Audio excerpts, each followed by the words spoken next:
வாழ்க வையகம், வாழ்க வையகம், வாழ்க வளமுடன். குருவே துணை.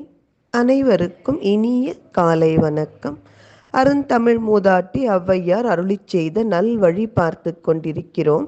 இன்று கவியன் 36 அழிவு காலத்தில் வரும் ஆசை என்னும் தலைப்பில் அமைந்த கவிதை.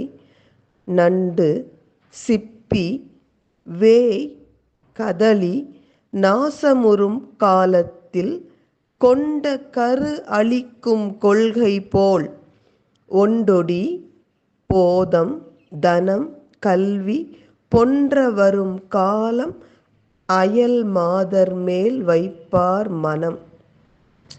இந்த கவிதை ஒரு சவுக்கடின்னு தான் சொல்லணும். என்ன அழகா அபை பாட்டி சொல்றாங்க, கேடு வரும் பின்னே மதி கெட்டு வரும் முன்னே என்று.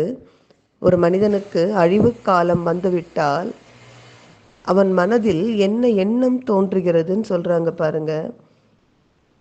ஒருவனுக்கு ஒருத்தி என்ற கற்பு நெறிதான் நம் தேசத்தின் பண்பாடு. தயவு செய்து இந்த பண்பாட்டை தொலைச்சிடவே கூடாது. நம்ம இதைத்தான் பாரதியும் சொன்னான், கற்பு நெறி என்று சொல்ல வந்தால் அதை இரு கட்சிக்கும் பொதுவில் வைப்போம். கற்பு என்றால் ஏதோ பெண்கள் சம்பந்தப்பட்ட விஷயம் நினைக்காதீங்க. ஆண்கள் மனதிலும் அந்த ஒருவனுக்கு ஒருத்தி என்பது பதிந்திருக்க வேண்டும். பெண்களும் உறவு என்றால் அது ஒரு நபரோடு மட்டும் தானே இருக்க முடியும். அது தவிர வேறு விஷயத்தை நினைக்கிறதே அருவருப்பான விஷயம். அதுதான் இங்கே அவை பாட்டி என்ன சொல்கிறாங்க, இந்த நண்டு தனது குஞ்சால் அழியும், அதே போல் சிப்பி என்ன பண்ணும், தான் ஈனுகின்ற அந்த முத்தினால் அழிந்து போகிறது. மூங்கில் தன் உள்ளிருக்கும் அந்த அரிசியை வெளிப்படுத்தும் பொழுது அழிகிறது. கதலி என்றால் வாழை. வாழை நமக்கு தெரியும், குலை ஈனுவதால் இந்த தாய் வாழை அழிந்து போகிறது. இந்த இயற்கையை பார்த்துவிட்டு அவை சொல்கிறாங்க, இந்த ஒண்டொடி என்பது ஒளி பொருந்திய வளையல்களை அணிந்த பெண்ணே என்பதை குறிக்கின்றது. ஒரு பெண் கிட்ட சொல்கிறது போல சொல்கிறாங்க, ஒரு மனிதனுக்கு அவனது நல்ல அறிவு, அவன் அதுவரை உழைத்து பாடுபட்டு சேர்த்து வைத்த செல்வம், கல்வி, பெருமை இவையெல்லாம் அழிந்து போகிற காலம் எது தெரியுமா?